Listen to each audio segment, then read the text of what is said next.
일단 피드백 하기 전에 앞서서 오늘 수업 진도 나갈 자료를 좀 추가로 드리고 시작을 할게요. 둘, 셋, 넷. 자, 뒤로 좀 하나씩 주시고, 뒤로 좀 하나씩 주시고.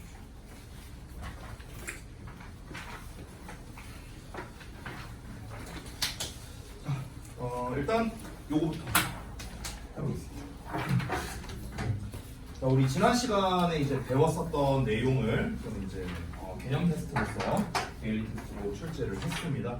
계속 누적식으로 볼 거기 때문에 다음 시간에도 이렇게 개념 테스트로 진행된다는 거 참고하시고요. 자, 그럼 가보겠습니다. 지난번에 얘기했던 거니까 좀 빠르게 리뷰 좀 하겠습니다. 영어와 한글의 차이점에 대해서부터 먼저 이야기를 했죠. 언어 구조가 다른데, 자, 영어는 위치, 즉 격의 언어다 이렇게 얘기를 했고, 한글은 조사의 언어다 이런 얘기를 했습니다. 다시 한번 설명하자면 위치의 언어라는 게 무슨 말이다? 영어는 자리에 따라서 해석이 달라지고, 한글은 조사, 조사라는 건 는, 이, 가, 을, 에, 다 이런 말들 됐어? 이런 게 이제 조사였죠. 즉 조사를 어떻게 붙이냐에 따라 의미가 달라지는 언어다 이런 얘기를 했습니다.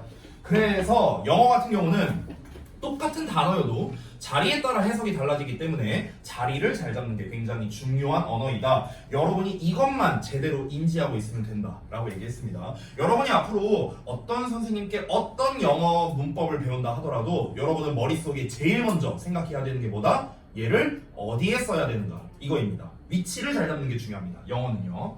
자, 그래서 제가 여기서도 말했다시피 영어에서 가장 중요한 건 무엇이다? 위치 선정이다. 자리에 따라서 해석이 달라진다. 계속 똑같은 얘기합니다. 그러면 결국에 우리가 자리를 어디다가 써야 되느냐 이걸 배워야 될 거 아닙니까? 어떤 단어를 어디다가 써야 돼? 이걸 알아야 될 거 아니야? 그거에 기반이 되는 게 바로 품사, 성분, 형식에 대해서 배워야 된다라는 거였고요. 그래서 우리가 지난 시간에 품사부터 하나씩 배우고 있는 상황이었다. 총 품사는 8개가 있는데 그 중에서 명사, 대명사, 동사 3가지를 지난 시간에 배웠었어요.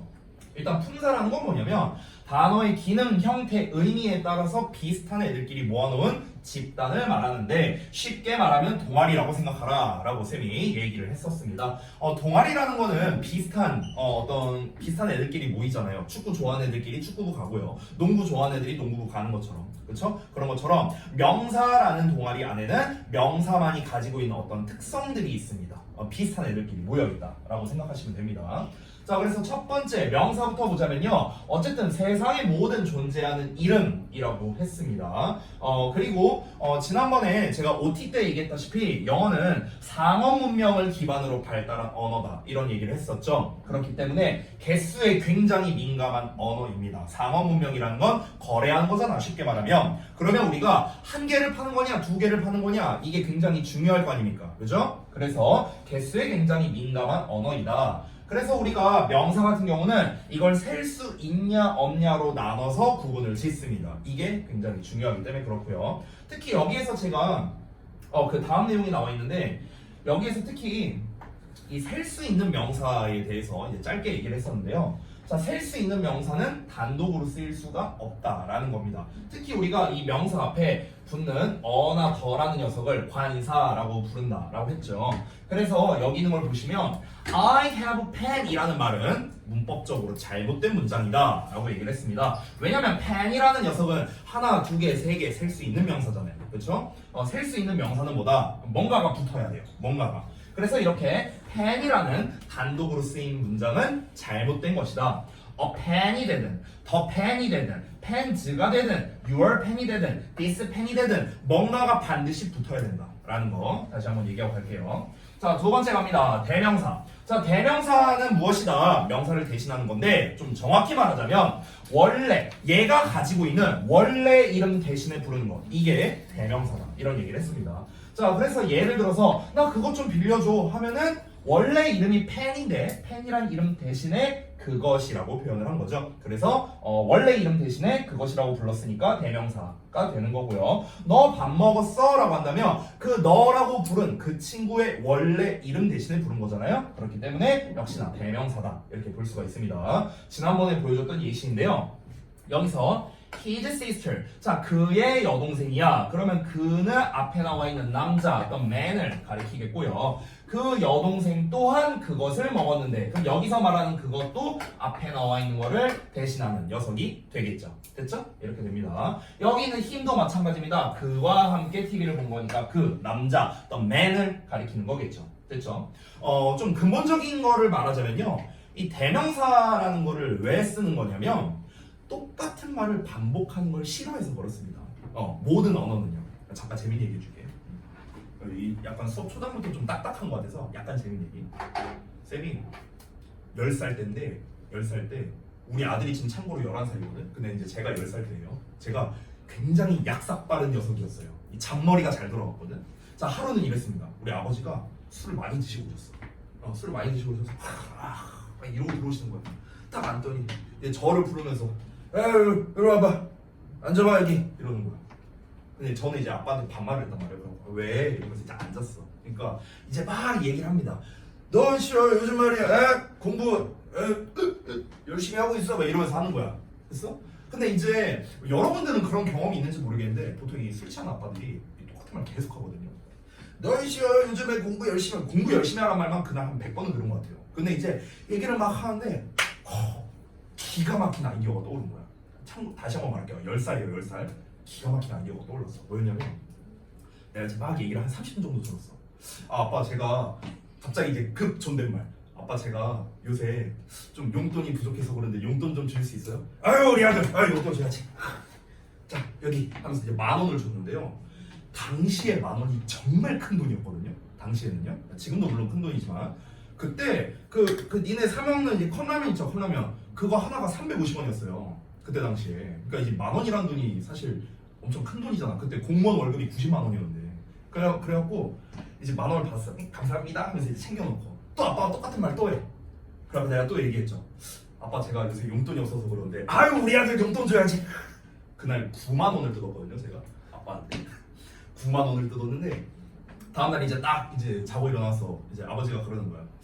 여보 왜 지갑에 돈이 하나도 없지? 그러니까 엄마가 또 하고 어휴 그러니까 술 좀 작작 처먹고 다니라니까 이러면서 그래서 그 챙긴 9만 원으로 아주 풍족하게 살았었습니다. 여러분 똑같은 말을 또 하면요 이렇게 저 같은 사람한테 당하는 거예요. 10살짜리한테 이런 일이 있었어요. 자 별로 재미없나 보네? 안 웃어? 자 농담이고 봐봐. 아무튼 그래서 이 어떤 언어든 간에 이 똑같은 말을 또 하는 거를 싫어한단 말이야. 그래서 여기서도 원래 the man 대신에 그러니까 the man이라는 말을 그냥 여기다가 계속 써도 되거든요. the man이라 써도 되고요. 여기서 it이란 말 대신에 또 dinner를 써도 돼요. 근데 방금 말했다시피 똑같은 말을 또 쓰는 걸 싫어한단 말이야. 그렇기 때문에 그의, 그것, 그 이런 식으로 반복되는 말을 피하기 위해서 쓰는 게 대명사다. 이렇게 이해하시면 됩니다. 자, 다음 넘어가서 동사 볼게요. 동사. 참고로 오늘 수업할 때 이 동사에 대해서 제가 한 번 더 설명할 겁니다. 왜냐? 너무나도 중요한 녀석이기 때문에 그렇습니다. 모든 행동이나 행위를 나타내는 말로써 뭐다라고 이제 해석이 되는 거죠.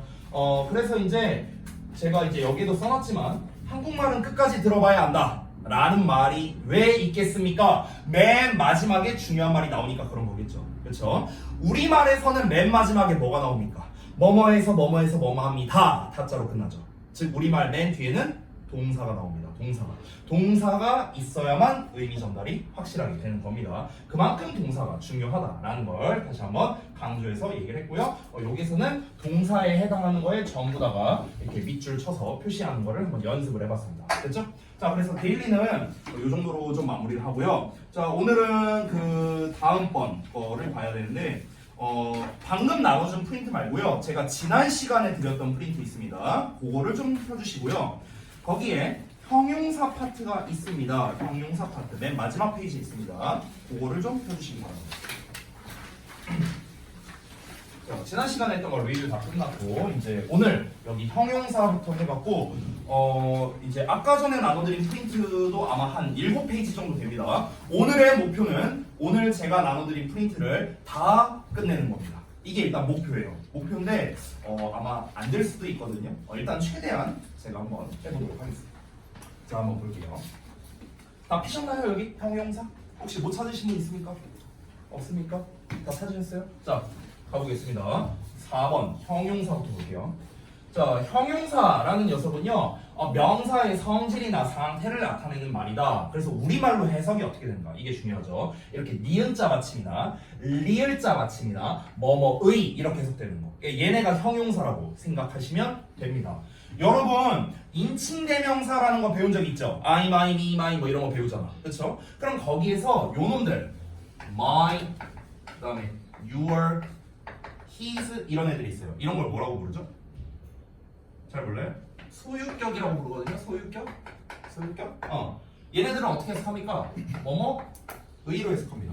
맞죠? 나의, 너의, 그의 이렇게 의로 해석하죠. 자, 그러면 여기서 해석이 어떻게 되고 있냐면 의로 해석됩니다. 여기 뭐뭐의 나와 있네요. 그러면은 결론적으로 이 소유격도 뭐냐? 형용사예요.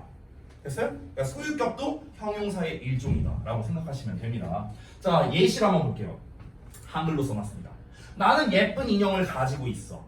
그럼 여기서 예쁜, 여기 니은자 받침 보이십니까? 예쁜, 요 놈이 뭡니까? 인형이라는 녀석의 상태를 설명하고 있는 거죠. 그래서 요 놈이 바로 뭐다? 형용사다. 쉽게 말하면 인형이긴 인형인데 어떤 인형이냐? 예쁜 인형이라고. 인형의 상태가 어떠하냐? 예쁘다고. 됐습니까? 이게 바로 무엇이다? 형용사다. 지금처럼 명사의 상태를 말해주는 것. 명사의 상태를 말해주는 게 바로 형용사다라고 표현을 합니다. 자, 조금 업그레이드된 예시를 볼게요. 두 번째 거.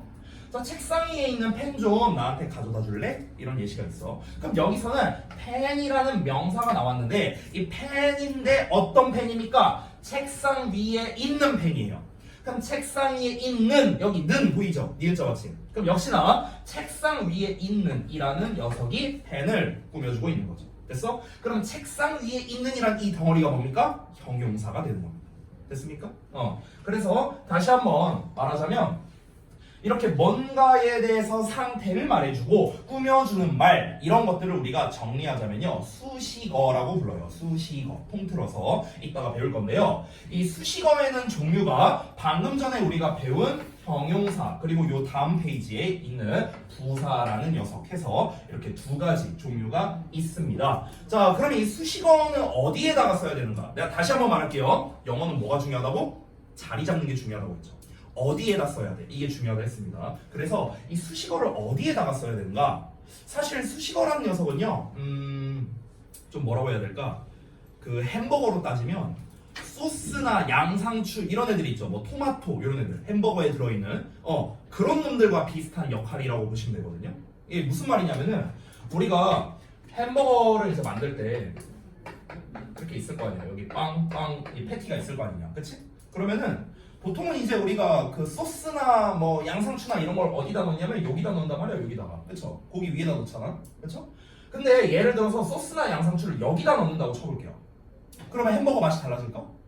그렇진 않습니다. 딱히 그렇진 않은데, 근데 좀 미관상 봤을 때 여기다가 넣는 게 아무래도 좀 더 좋잖아요. 미관상 우리가 미적으로 봤을 때, 그렇죠?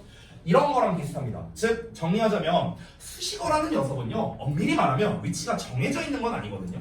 정해져 있는 건 아닌데 기왕이면 여기다 쓰자 하는 위치 정도는 있어요. 됐어? 여기다 무조건 써야 돼? 이 정도는 아니야. 근데 우리 기왕이면 여기다 쓰자. 우리 기왕이면 양상추를 여기다 넣자. 뭐 여기다 넣는 게 잘못된 건 아니지만 그래도 기왕이면 여기다 넣자. 이런 느낌이라고 보면 된다. 됐어? 그러면 그 기왕이면 하는 그 위치가 어디냐고. 그게 어디냐? 바로 수식받는 놈 근처입니다. 이렇게 생각하면 돼요. 됐어? 어떤 녀석이 어떤 놈을 이렇게 수식을 해줘. 그러면은 이 수식받는 놈을 기준으로 얘 앞에다 쓰거나 아니면 얘 뒤에다 써서 이렇게 수식하거나. 됐습니까? 이 수식받는 놈을 기준으로 앞뒤에 근처에다가 써준다. 이게 수식어 위치의 가장 기본이 됩니다. 예시를 보자면요. 위에 썼던 예시 있죠? 요거 두 개. 이거를 제가 영어로 아래다 써놨습니다. 보시면 I have a pretty doll. 그럼 여기서 pretty라는 말이 이제 doll, 인형을 꾸며주고 있는데 그럼 여기에 인형 앞에 붙었죠? pretty가. 그렇죠? 아래에 있는 거는요. Can you give me a pen on the desk? 이렇게 나와 있습니다. 그럼 여기서 pen이라는 명사가 있는데 여기 on the desk가 이렇게 꾸며주고 있는 거죠. 펜이긴 펜인데 어떤 펜입니까? 책상 위에 있는 펜이죠. 됐습니까? 책상 위에 있는 펜을 꾸며주기 때문에 요 덩어리가 형용사가 된다. 이렇게 볼 수 있습니다. 됐습니까? 자, 그래서 형용사에 대해서 좀 간략하게 설명을 했는데, 자, 다시 한번 정리할게요. 형용사는요, 명사의 어떤 상태를 나타내주는 말로서 우리가 일명 수식하는 역할을 한다. 수식어라고도 부른다. 라는 게 그냥 간단한 내용이고, 우리말로 해석할 때는 니은자 받침, 리을자 받침, 뭐뭐의 이렇게 해석이 된다. 이 정도로 정리하면 되겠습니다. 자, 혹시 잘 이해가 안 된 부분이 있습니까? 없습니까? 넘어가겠습니다. 자, 이제 아까 드렸던 프린트를 펴주시면 됩니다. 거기 이제 부사가 써있거든요. 5번은 그거를 좀 펴주십시오. 자, 폈습니까? 5번 됐어요? 오케이. 자, 보겠습니다. 뭐야?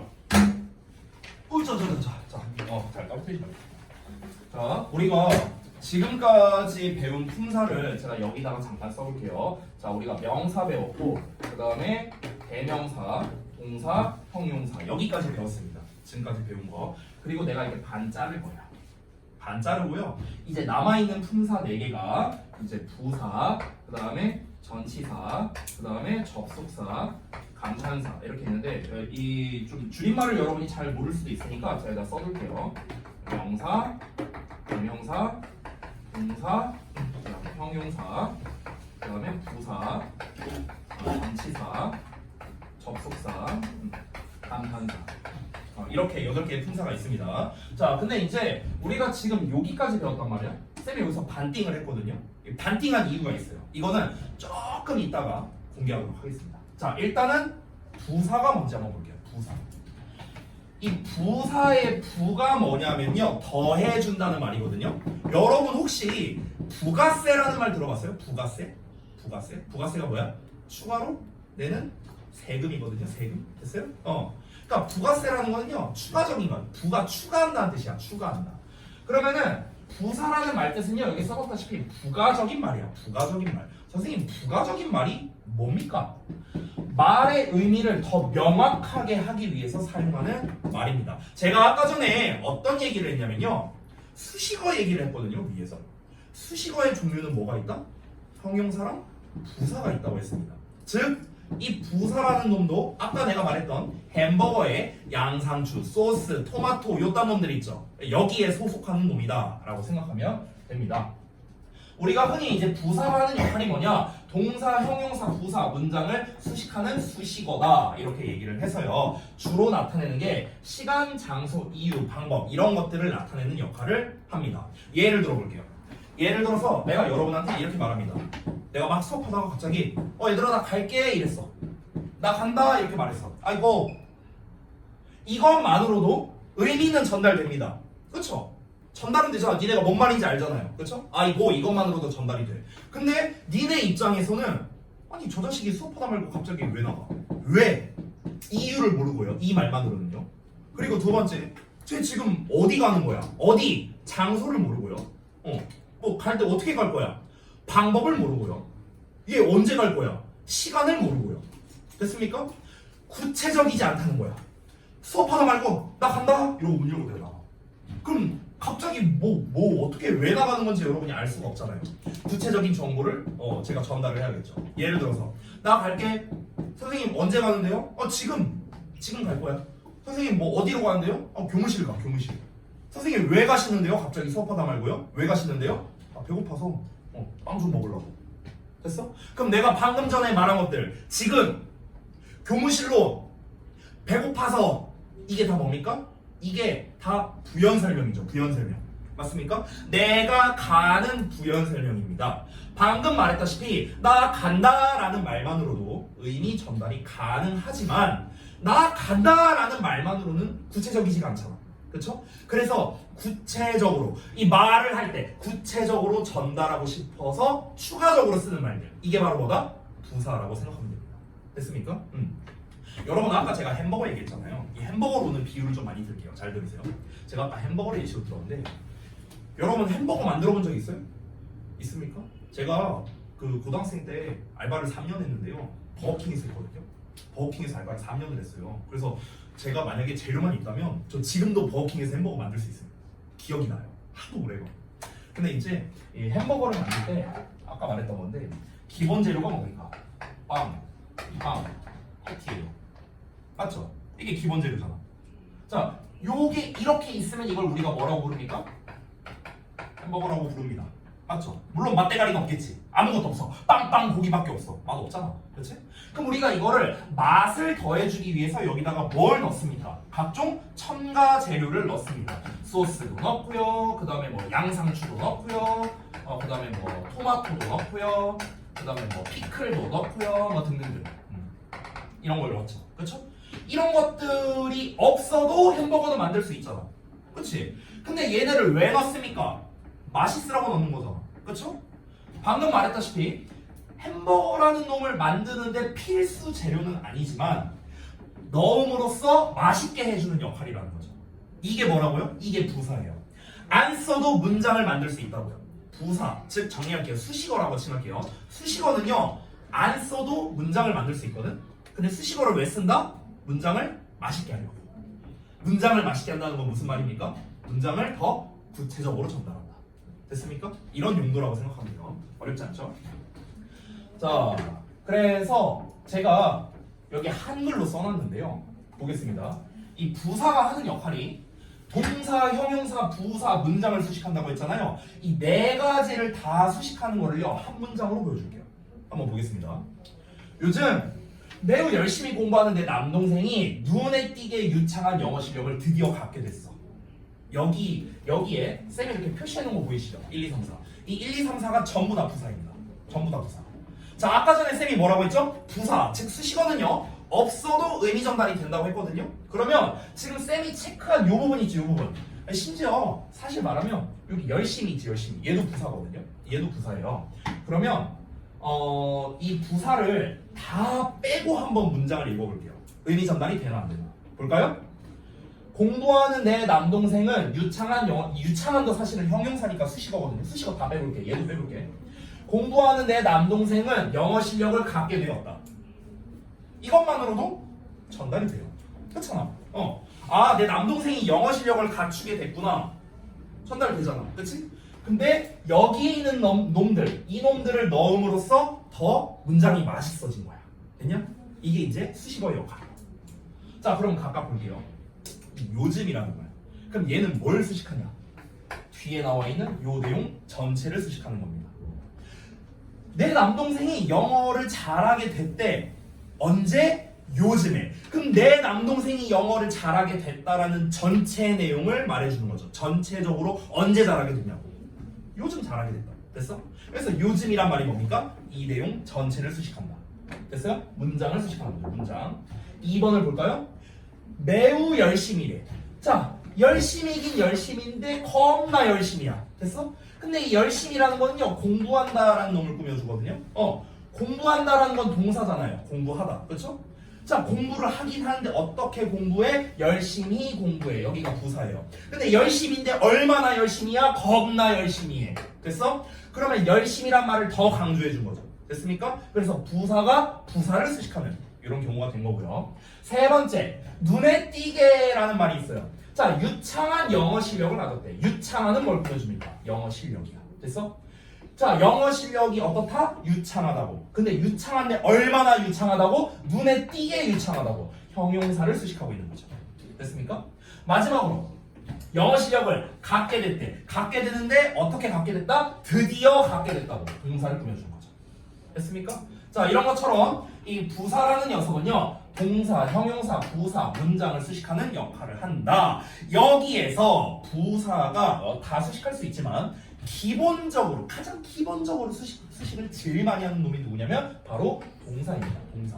자, 지금 쓰는 거는 가볍게 들으셔도 돼요. 여러분, 그 동사를요, 우리가 V라고 하거든요. V. 네, 이렇게 쓰죠, 줄임말로. 근데 이 V가 뭐냐면요, verb야, verb. 이 verb. 됐어? 근데 우리가 저 부사를요, ad라고 쓰거든요. ad. ad가 뭐냐면요, adverb거든요. adverb. 그럼 여기 verb란 단어가 겹치죠. 보시면요. verb가 뭐라고? 이게 동사야, 동사. 근데 이제 이 adverb가 이제 부사라고 했잖아. 여기 add라는 말 있죠. 이 add가 뭔지 알아요? add야, add. add가 뭐예요? 더하다잖아, 더하다. 그렇죠? 동사의 의미를 더해준다, 이런 뜻이야. 됐어? 그래서 기본적으로는 부사는 동사를 꾸며주는 게 가장 기본이에요. 이게 가장 기본이고 뿐만 아니라 형용사나 부사나 문장도 쓰시기 가능하다. 이렇게 됩니다. 여러분이 너무나 많이 보는 not이라는 표현이 있어요. not. 우리가 일명 부정문 만들 때 쓰는 녀석이죠. 이 not이라는 놈은 품사가 뭔지 알아요? 얘가 바로 부사예요. 얘가 왜 부사인 줄 알아요? 왜 부사인 줄 알아? 우리가 I am not a student 이렇게 써볼게요. 나는 학생이 아니다. 그럼 여기서 not이라는 놈이 뭐냐면요, 얘를 꾸며줍니다. 얘는 뭐뭐이다잖아, 해석이. 근데 뭐뭐이지 않다거든요. 됐어요? 그러니까 not이 뭐야? 동사 꾸며주는 거야. 됐냐? 그래서 이 not이 뭐야? 부사예요, 부사. 알겠습니까? 자, 참고하시고요. 자, 그래서 방금 전에 제가 설명한 내용이 여기 아래에 다 적혀져 있습니다. 자, 참고해서 볼게요. 자, 위의 문장을요, 이제 이번에는 영어로 한번 써보겠습니다. 영어로 쓴 버전을 먼저 보여드리겠습니다. 자, 보시면요. These days, 요즘에 my brother, 내 남동생이 who studies. 자, 그게 누구냐면 공부하는 남동생인데 very hard, 아주 열심히. 됐어? 그럼 아주가 열심히 꾸며주고 있죠. 아주 열심히 공부하고 있는 내 남동생이 있는데 그 친구가 he finally, 마침내 has a noticeably fluent English. 눈에 띄게 유창한 영어 실력을 가지게 됐다는 겁니다. 됐습니까? 근데 여기서 잘 보시면요, 수식어는 아까 뭐라고 했죠? 꾸밈받는 놈 근처에 쓴다고 했어요. 됐어? 그래서 very가 hard를 이렇게 꾸며주고 있고요. 그 다음에 finally가 has를 꾸며주고 있고 noticeably가 fluent를 꾸며주고 있고 these days가 이 문장을 꾸며주고 있습니다. 그래서 문장 근처에다 썼죠. 됐습니까? 다시 한번 말합니다. 수식어 어디다 쓴다고요? 꾸며주는 애 근처에다 씁니다. 근처에다. 그러면은 여러분이 또 하나 궁금증이 있을 수 있는데, 선생님 그러면 근처에다가 쓰라고 했는데 지금 보면 다 앞에 써져 있잖아. 앞에. 그죠? 그러면 이거를 뒤에다가 써도 되나요? 이렇게 물어보실 수 있는데 뒤에다 써도 돼요. 써도 되는데 근데 우리가 이런 게 있습니다. 자, 그 영어라는 언어의 기본 특성이 있는데 뭐냐면요, 앞이 긴 것을 싫어하거든요. 그러니까 앞이 긴 걸 싫어해요. 영어라는 언어가. 질문 하나 할게요. 여러분 혹시 영문법 배우면서 가주어, 진주어 이런 거 배워보신 적 있으세요? 가주어, 진주어? 가주어, 진주어가 혹시 뭔지 아세요? 가주어, 진주어가 뭐예요? 잘 몰라? 잘 모르겠어? 진짜로 가주어, 진주어가 뭐야?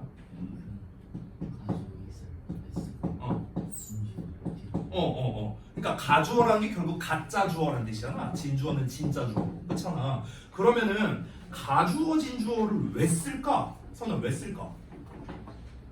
그걸 왜 쓰는 거야? 잘 모르겠어요? 지금 왜 쓸까? 가주어, 진주어를 왜 쓸까? 잘 모르겠어요? 가주어, 진주어를 왜 쓸까? 잘 모르겠습니까? 이유는 간단합니다. 주어가 너무 길어서예요. 됐어? 긴 게 싫어. 주어는 어디에 나오냐면요, 미리 말하자면 문장 맨 앞에 나오거든. 근데 이게 대두잖아. 대두. 너무 길어. 이게 꼴 보기 싫어. 그래서 이걸 뒤로 보내고 짧은 it으로 땜빵하는 거예요. 됐어? 그러니까 가주어, 진주어를 쓰는 목적이 뭐라고요? 앞이 긴 게 싫으니까요. 됐어? 이거거든? 그럼 봐봐. 방금 말했다시피 영어는 앞이 긴 걸 싫어합니다. 예를 들어서 어떤 명사가 있어. 그럼 이 명사를 꾸며주는 형용사를 내가 쓰고 싶어. 근데 형용사가 한 단어야. 그럼 이제 앞에서 뒤로 쓰면 돼요. 이렇게. 근데 형용사가 엄청 길게 나와서 막 10단어 돼요. 엄청 길게 나왔어. 그럼 길면 어떡하? 앞에다가 안 쓴다고. 이렇게. 됐습니까? 이게 기본입니다. 기본 위치. 알겠죠? 자, 다시 돌아가서 보겠습니다. 아까 말했던 내용이거든요. 이거 햄버거 얘기 여기 써놨죠? 제가 아까 했던 얘기니까 넘어가도록 하겠습니다. 자, 그 다음 페이지로 가서요, 이제 전치사를 볼 건데, 자, 지금 요 순서대로 가고 있어요. 제가 지금 부사까지 했죠? 전치사 갑니다. 전치사. 제가 이제 전치사를 단독으로 설명하지 않을 거고, 전치사와 그 아래 보면은요, 그 다음 페이지 보면 접속사가 있거든요. 7번에. 그래서 전치사와 접속사를 좀 세트로 설명드리도록 하겠습니다. 자, 이 두 개를 세트로 할 거예요. 자, 지금 쓰는 거는 안 써도 됩니다. 잘 보십시오. 우리가 이 전치사라는 녀석을 영어로 뭐라고 하냐면요, 영어로는 preposition이라고 해요. preposition. 그래서 앞글자를 따서 PREP라고 씁니다. 여기 써놨죠 제가? PREP라고. 프리포지션이라는 게 뭐냐면 잠깐 볼게요. 이 전이라는 말이 뭐냐면요 앞전자야. 앞전자. 이 앞이야. 이 치라는 게 뭐냐면요 이 한자로는 둘치자거든요. 그러니까 쉽게 말하면 위치시킨다 할 때 그 치랑 똑같아요. 위치. 됐어? 그럼 이건 위치야. 위치. 사는 이제 말씀사자죠. 그럼 전치사라는 거를 이 말 뜻풀이라면요 앞에 위치하는 말 이런 뜻이 됩니다. 앞에 위치하는 말. 영어로 프리포지션이란다 했죠? 여기서 포지션 봐봐. 포지션. 포지션이 뭐야? 위치죠. 그치? 여기 프리 있죠. 프리가 뭔지 알아? 이게 앞이란 뜻이야. 됐어? 그래서 전치사라는 말 뜻이 그렇다는 거야. 여기 제가 써놨다시피. 그래서 전치사라는 건 한자로 뜻풀이라자면요 앞에 위치하는 말이라는 건데 아니 근데 뜬금없이 앞에 위치하는 말 뭐가 앞에 위치하는데? 자, 잘 들으세요. 어떤 놈 앞에 위치하냐면요 명사 앞에 위치해요. 전치사라는 놈이 명사 앞에 위치해서 구를 만드는 역할을 합니다. 구라는 녀석을 만드는 거예요. 구. 자, 이렇게 만들어진 구는요 형용사나 부사의 역할을 한다라고 써 있는데 이게 무슨 말인지 좀 어려울 수 있거든요. 자, 그럼 일단 구가 뭔지부터 알아봐야겠죠. 자, 보겠습니다. 여기 아래 보시면요 제가 이 당구장 표시하고요 언어의 단이라고 써놓은 게 있어요. 잘 따라오세요. 이거 잘 모르는 고등학생들도 많아. 잘 따라오세요. 우리가 이제 어떤 글을 쓸 때는요 한글을 기준으로 먼저 보겠습니다. 한글에서는요 글을 쓸 때 가장 작은 최소 단위가 바로 자음과 모음입니다. 맞죠? 자음과 모음보다 더 작은 단위가 있습니까? 없잖아요. 그렇죠? 자음은 기역, 니은, 디귿, 리을. 모음 아야, 어여. 얘네보다 더 작은 단위 있냐고요. 기역을 우리가 이렇게랑 이렇게 나눠서 씁니까? 아니잖아. 그렇죠? 가장 작은 단위죠. 자, 그럼 우리가 이 자음과 모음을 규칙성에 맞게 조합을 합니다. 그럼 그 조합한 게 뭐가 됩니까? 단어가 되죠. 단어. 낱말이 되죠. 그렇죠? 우리가 아무렇게나 막 조합하면 그걸 단어라고 부릅니까? 그러지 않습니다. 막 예를 들어서 내가 막 진짜 말도 안 되게 막 이렇게 썼어. 이런 단어가 어디 있어요? 없잖아 이런 거. 그렇죠? 그러니까 아무렇게나 쓴다고 단어가 되는 게 아니고요. 규칙성에 맞게끔 조합한다가 핵심입니다. 자, 규칙에 맞게 이걸 조합하면 낱말, 단어가 되고요.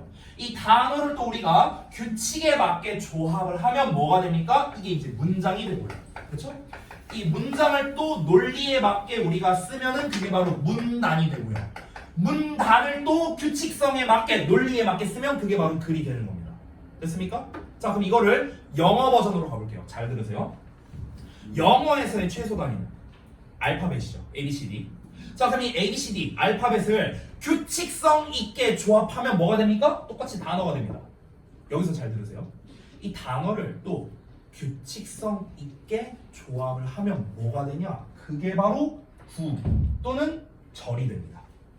구 또는 절이 되는 거야. 그럼 결국에 쌤이 아까 위에서 말했던 구라는 녀석, 그리고 이따가 접속사 할 때 배우게 될 절이라는 녀석, 이 녀석들은요 결국엔 뭐냐? 단어의 덩어리예요. 단어의 덩어리. 됐어? 예를 들어볼게. 만약에 쌤이 in the house 이렇게 썼어. 이렇게 썼어. 그럼 봐봐. 여기서 in이라는 거는 단어죠, 단어. 근데 in이라는 단어는 어떻습니까? I라는 알파벳과 N이라는 알파벳이 결합돼서 단어가 만들어진 거죠. 그렇죠? THE라는 알파벳 각각이 합쳐져서 단어가 되고요. HOUSE라는 각각의 알파벳이 조합해서 단어가 만들어졌습니다. 됐습니까? 자, 그럼 여기서 봐봐요. 이 단어, 요 단어 각각이 단어인데 이 단어들이 결합됐습니다. 또 이렇게 한 세트로. 됐어? 그럼 이 한 세트로 결합된 걸 뭐라고 부른다? 구 또는 절 이렇게 부른다는 거예요. 여기까지 왔어요? 여기까지 왔어? 잘 이해 안 되는 사람. 이거 되게 중요해요. 이해 안 되면은 꼭 질문하셔야 됩니다. 이거 제가 다시 설명 안 할 거예요. 다 됐습니까? 여기까지? 넘어가도 돼? 다시 봐봐. 알파벳 단어, 알파벳 단어, 알파벳 단어 구 또는 절. 됐어? 그럼 이런 게 또 모여갖고 막 이렇게 모여서 이게 뭐가 돼? 문장. 됐냐? 이런 식인 거야. 됐죠? 자, 그러면은 아까 말했다시피 우리가 구나 절을 만들 때, 이 구를 만들 때, 구를 기준으로 볼게요. 구를 아무렇게나 만드는 게 아닙니다. 절을 아무렇게나 만드는 게 아니에요. 규칙성이 있어야 돼요. 규칙성. 그 규칙성이 뭐냐? 자, 일단 요걸 먼저 보여드릴게요. 잘 보세요. 일단 쌤이 단어가 2개 이상 합쳐진 걸 구 또는 절이라고 부른다고 했는데, 그럼 여기 차이가 뭐냐? 구라는 녀석은요, 방금 말했다시피 단어가 2개 이상 결합된 형태인데, 그 형태에서 주어와 동사라는 형태가 없습니다. 이게 구고요. 절이라는 건 주어 동사가 들어가 있는 형태입니다. 여기다 예시를 제가 쓸 테니까요, 그 예시를 여러분이 똑같이 쓰세요. 옆에다가. 방금 전에 제가 쓴 겁니다. In the house. 이게 뭡니까? 여기에 지금 보면은 주어 동사가 없습니다. 그래서 우리가 구 이렇게 부릅니다. 자, 근데 예를 들어서 when he arrived 이렇게 썼어요. when he arrived. 자, 그럼 얘도 어떻습니까? 덩어리가 만들어졌는데 여기 보시면은 he, 그가 arrived, 도착했다. 그가 도착했다라는 주어 동사가 들어있죠. 그렇기 때문에 우리가 뭐라고 부른다? 절이라고 부르는 겁니다. 됐습니까? 이름 차이가 이런 거예요. 주어 동사가 있냐 없냐 요 차이입니다. 자, 그럼 여기까지 쓰면서 잘 들어주세요. 제가 계속 똑같은 얘기 하는데 우리가 어떤 단어를 만들든 구와 절을 만들든 문장을 만들든 규칙이 있어야 된다고 했어요. 규칙. 그러면 구와 절, 이제 우린 지금 구하고 있으니까 구를 만들 때는 그러면 어떤 규칙이 필요하냐, 이게 중요할 거 아니야. 이 구를 만들 때는요 바로 전치사라는 재료를 쓰는 겁니다. 방금 말했다. 됐어? 그러면 결론적으로 어떻게 되냐, 전치사에다가, 자, 전치사는 앞에 위치하는 말이라고 했습니다. 누구 앞에 위치한다? 명사 앞에 위치해요. 명사. 됐어? 그럼 요게 세트가 되는 거라. 그럼 이 세트 이름이 뭐라고요? 구라고요. 구. 그래서 이걸 일명 앞 글자 따서요 전명구 이렇게 많이 불러요. 아마 들어보셨을 거예요. 됐습니까? 자, 예시를 한번 볼게요. 여기 좀 지울게요. 여기 다 썼죠? 지웁니다. 자, 봅시다. 첫 번째 예시. 나는 그녀를 먼 거리에서 봤다. 이렇게 나왔어. 그럼 잘 봐. 여기에서 먼 거리 보이십니까? 먼 거리. 이게 뭡니까? 이게 명사야. 거리, 명사잖아. 그치? 근데 여기 에서 보입니까? 에서? 이 에서가 뭐야? 이게 전치사야. 전치사. 됐냐? 자, 그러면은 지금 먼 거리라는 명사와 에서라는 전치사가 결합돼서 먼 거리에서라고 이렇게 만들어졌어요. 그럼 이 먼 거리에서가 뭡니까? 구예요. 구. 됐니? 구를 이루고 있다라고 제가 써놨죠. 자, 근데 여러분 잘 봐봐요. 먼 거리에서라는 요 덩어리가 결국에 뭘 나타내냐면요, 장소를 나타내잖아요. 그렇죠? 먼 거리에서 장소를 나타내죠. 아까 전에 쌤이 뭐라고 했냐면요, 시간, 장소, 이유, 방법 이런 거를 나타내는 게 뭐라고 했죠? 까먹었나요? 시간, 장소, 이유, 방법이 어떤 품사가 나타냈죠? 부사였어요. 그러면은 지금 잘 봐봐. 얘는 명사지, 먼 거리. 에서는 전치사지. 덩어리 이름이 뭐라고? 구라고. 구. 근데 이 구는 무슨 역할을 합니까? 구. 이 덩어리는 무슨 역할을 합니까? 장소를 나타내니까 부사의 역할을 합니다. 됐어? 부사의 역할을 하는 덩어리. 그래서 우리가 부사 구라고 부르는 거예요. 명칭 이해됩니까? 됐어요? 자, 두 번째 예시를 볼게요. 또 나는 그녀를 7시에 만났다. 나는 그녀를 7시에 만났답니다. 7시 명사고요. 애가 전치사입니다. 합쳐서 구가 되고요. 7시에라는 말은요, 시간을 나타내네요. 그럼 역시나 시간을 나타내는 것도 부사죠. 그래서 이 덩어리 이름도 우리가 부사 구 이렇게 부릅니다. 됐습니까? 세 번째 예시 볼게요. 탁자에 있는 콜라는 내 거야 라고 했습니다. 그럼 봐봐. 여기서 탁자는 명사입니다. 근데 에 있는 이게 뭐냐? 이게 전치사거든요. 에 있는. 그럼 이 덩어리가 뭐가 됐습니까? 똑같이 구가 됐습니다. 됐어? 그런데 잘 보세요. 이 덩어리가 하는 역할이 뭐냐면 이번에는 콜라를 꾸며주고 있거든요. 콜라긴 콜라인데 어떤 콜라야? 탁자에 있는 콜라라고. 됐어? 콜라라는 명사를 꾸며주고 있습니다. 자, 덩어리가 명사를 꾸며주고 있습니다. 질문 하나 할게요. 아까 했었는데 명사 꾸며주는 애가 누구죠? 형용사.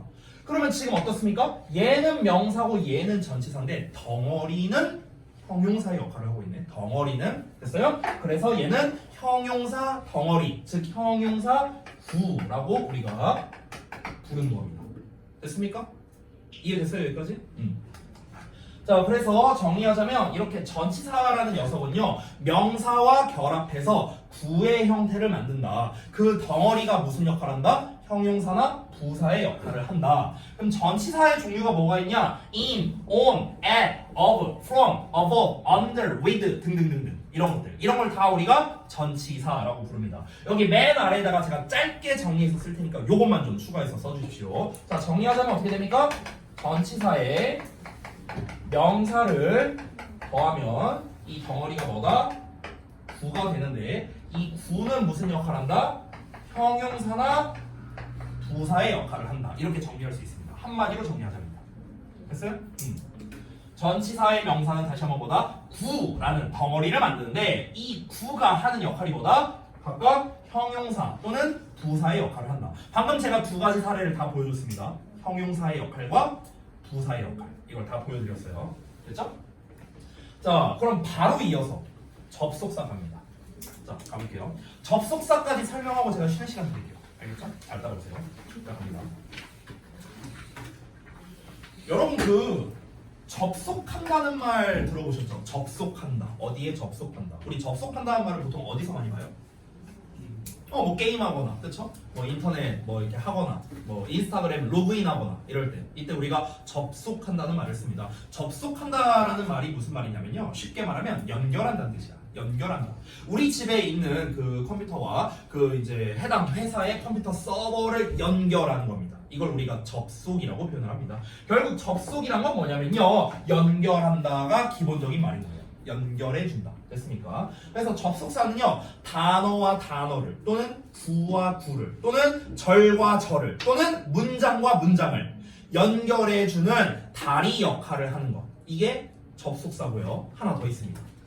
접속사는 연결을 해주거나 아니면 여기 잘 보세요, 주어 동사 앞에 위치해서 절을 만드는 역할을 한다 라고 제가 써놨습니다. 자, 그러니까 이거를요 약간 제가 좀 이미지로 좀 보여줄게요. 이미지로. 자, 봐봐. 그러니까 접속사의 역할이라고 제가 이렇게 써놓을 테니까 여기 옆에 빈 공간에다가 좀 여러분이 필기를 해주세요. 제가 짧게 쓸게요. 접속사의 역할. 첫 번째는 뭐다? 연결을 해줍니다. 연결. 자, 연결은 어떤 느낌이라? 말 그대로 어떤 놈이 있고요, 어떤 놈이 있어. 그러면은 이 둘을 연결해주는 고리 역할, 연결 다리 역할. 됐어? 요거. 약간 이런 이미지라고 생각하면 돼요. 됐어? 원래 얘랑 얘랑 따로따로인데 다리를 놓아서 연결해주는 역할. 이게 접속사가 하는 역할. 첫 번째입니다. 두 번째는요. 두 번째는 절을 만든다고 했죠. 절을 만든다. 이 절을 만든다라는 거는요, 이미지로 보자면, 이미지로 보여줄게요. 얘도요. 얘는 어떤 이미지냐면, 잘 보세요. 흰색이 있고요, 파란색이 있습니다. 색깔을 잘 있었어요. 그러면은 이거를 하나로 합치는 거야. 하나로 합쳐. 그럼 어떻게 합쳐지냐면 이런 느낌이 되는 거야.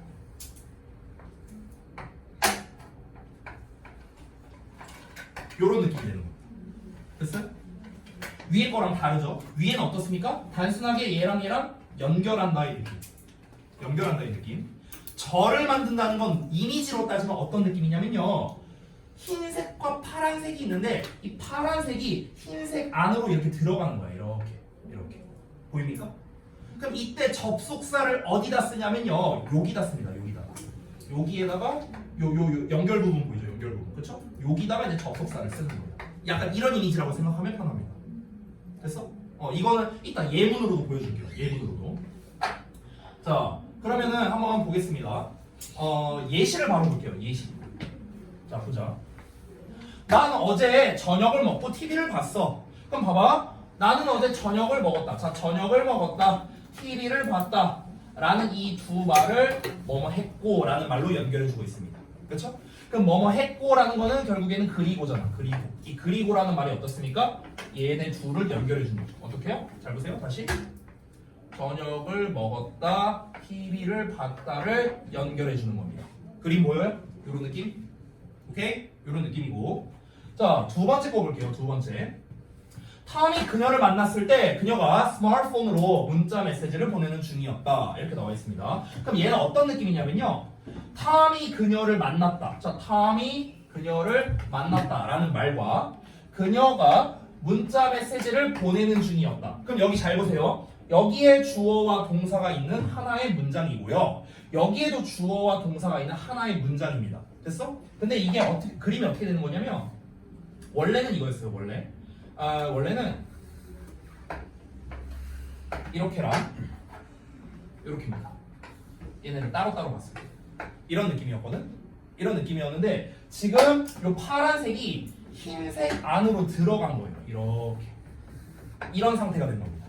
됐어? 이 때라는 말을 씀으로써 이 때까지 포함해야 돼요. 때까지. 이 때라는 말을 씀으로써 그림이 이런 식으로 된 거예요. 됐어요? 그럼 제가 아까 말했다시피 접속사는 어디다 쓴다? 여기다 써야 됩니다. 여기 경계면에. 됐어요? 맨 앞에다가. 그래서 때라는 말이 영어로 when이거든요. when. 그래서 when이 맨 앞에 두는 거예요. 이걸 영어로 쓰면 when Tom met her 이렇게 갑니다. 됐어? 이렇게 가는 거고 그녀가 she was 그 다음에 이제 보내고 있었다. sending 보내는 중이었다. text messages 그리고 with her smartphone 뭐 이렇게 쓰면 되겠죠. 됐어요? 영어로 쓰자면요. 그러면은 전체 덩어리에서 파란색이 이렇게 껴들어가는 느낌. 됐어? 이런 느낌이라고 보시면 됩니다. 자, 세 번째 것도 보여줄게요. 세 번째 거. 잘 보세요. 나는 그녀가 정직하다는 것을 알고 있다. 이렇게 돼 있습니다. 자, 이거는요. 제가 좀 달리 보여줄게요. 잘 보세요. 이렇게 보여줄게. 지금 요 문장인데요. 봐봐. 나는 생각한다. 라는 말이 있습니다. 나는 생각한다. 우리가 영어로 뭐라고 합니까? I think 이렇게 하면 되겠죠. 그렇죠? 이 말이랑 그녀가 정직하다라는 말 두 개를 연결해 볼 거야. 그녀가 정직하다는 she is honest 이렇게 하면 되겠죠. 그렇죠? 그럼 잘 봐봐. 이 두 문장을 어떻게 합치는지를 잘 보세요. 이 두 문장을 합치면 영어로 어떻게 됩니까? 나는 그녀가 정직하다고 생각한다. 이렇게 될 거 아니야. 됐어요? 그럼 이제 이거를 영어로 쓸 건데 잘 보십시오. 단순히 나는 생각한다 그리고 그녀가 정직하다 이렇게 연결하는 게 아니잖아. 그렇죠? 어떻게 연결했습니까? 나는 그녀가 정직하다고 생각한다 이렇게 됐죠. 지금 나는 생각한다가 흰색이야. 그녀가 정직하다는 파란색이야. 근데 한글 부분 보세요. 제가 어떻게 연결했나? 어떻게 합쳤나 보세요. 나는 생각한다라는 말 안에 그녀가 정직하다고가 들어갔죠. 보입니까? 그림 보여요? 요거 요 그림 보입니까? 영어로 써볼까요? I think 나는 생각해. 여기 잠깐만 비워두고 she is honest야. 자, 여기까지 썼어. 근데 이렇게만 쓰면 안 되겠죠. 뭔가를 연결해주는 말이 필요하다고요. 연결해주는 말. 그때 이제 어떤 말을 써야 되냐면 지금 그녀가 정직하다 고 보여요? 고? 보이죠? 뭐뭐 하다고 보이죠? 뭐뭐 하다고. 이거에 해당하는 단어를 써줘야 돼. 뭐뭐 하다고. 이 뭐뭐 하다고가 영어로 뭐냐? 이게 바로 그 유명한 대시예요. 됐어? 이 대시 해석이 어떻게 돼? 뭐뭐 하다고야. 뭐뭐 하다고. 됐어? 그럼 봐봐. 어떻게 됩니까? 요 흰색 덩어리가 있는데 여기에 파란색 덩어리가 껴들어간 거고 접속사를 어디다 썼습니까? 경계면 여기다 썼죠. 됐나요? 됐어요? 이게 접속사다. 그리고 아까 전에 제가 말했다시피 이 절이라는 녀석이 있었습니다. 절이라는 거는 단어가 두 개 이상 결합된 어떤 덩어리를 말하는데 이 덩어리 안에 뭐가 있다? 주어와 동사가 들어가 있는 덩어리. 이걸 절이라고 불렀죠. 잘 보세요. she is 주어 동사가 들어있어. 됐어? 근데 아까 우리가 구를 만들 때는 전치사라는 재료를 썼단 말이야. 절을 만들 때는 바로 접속사라는 재료를 쓰는 거예요. 여기 대시라는 접속사라는 재료를 쓴 겁니다. 됐습니까? 그래서 접속사의 주어 동사라는 이 덩어리가 뭘 만들었다? 절을 만들었다. 이렇게 정리할 수 있습니다. 이거 이해되세요? 뭔 말인지? 너무 중요해요. 너무 중요해. 이거 지금까지 한 거 이해 안 된 거. 다음 시간에 제가 이거 데일리 테스트 볼 거예요. 그거 결과 보면 알겠죠? 그거 결과 보면 알겠죠? 자, 여러분이 지금 다 이해가 됐다고 이제 아무도 질문을 안 하시는데 다음 시간에 데일리 테스트 봐서 이거 모르면은 죽음이에요. 알았어? 자, 보자. 그래서 여기도 좀 정리를 해주겠습니다. 정리. 아까 우리 그 전치사한 것처럼요. 자, 접속사는 다시 한번 뭐다? 가장 중요한 것부터. 접속사는 뒤에 주어, 동사가 나와서 이 덩어리가 뭐가 된다? 절이 되는 거야. 절. 됐어? 절이 되는데 이 접속사, 주어, 동사라는 이 절, 덩어리는요. 똑같이 두 가지 역할을 하는데 아까 전명구는 형용사나 부사의 역할을 했었습니다. 그럼 접속사의 주어 동사라는 이 덩어리, 즉 절은 무슨 역할을 하냐? 얘는 명사의 역할과 부사의 역할을 합니다. 됐어? 이렇게 두 가지의 역할을 할 수가 있다. 이렇게 정리할 수 있겠습니다. 연결에 대한 얘기는 제가 생략하도록 할게요. 됐죠? 자, 마지막 감탄사 있는데 감탄사는 뭐 말 그대로 그냥 말하는 사람의 놀람이나 느낌이나 부름, 응답 뭐 이런 걸 나타내는 말이거든요. 회화에서는 중요할 수 있겠지만 우리가 어법이나 독해에서는 중요하지 않습니다. 그래서 설명을 생략하겠습니다. 알겠죠? 자, 지금까지 제가 설명해드린 내용 다시 한번 말합니다. 다음 데일리 테스트 때 볼 거고요. 그래서 여러분 지금까지 제가 설명해드린 내용과 그리고 필기해준 내용 이런 거를 잠깐 시간을 드릴 테니까 다시 한번 보십시오. 1분 동안만 다시 한번 쭉 살펴보시고 만약에 이해가 잘 안 된 부분이 있다면 그냥 손을 드십시오. 그럼 제가 개별적으로 다시 설명해 드리겠습니다. 알겠죠? 그거 하시고 좀 쉬는 시간 가지시면 됩니다. 알겠죠? 자, 잠깐 쉬었다 할 테니까 방금 제가 말한 대로 1분 정도만 해주세요. 1분 정도만. 그거 하고 쉬는 시간 가지십시오.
쉬는 시간 끝났습니다.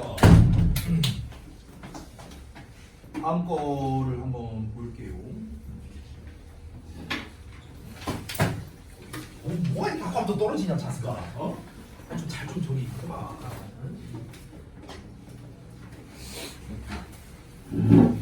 자, 올라앉으시고.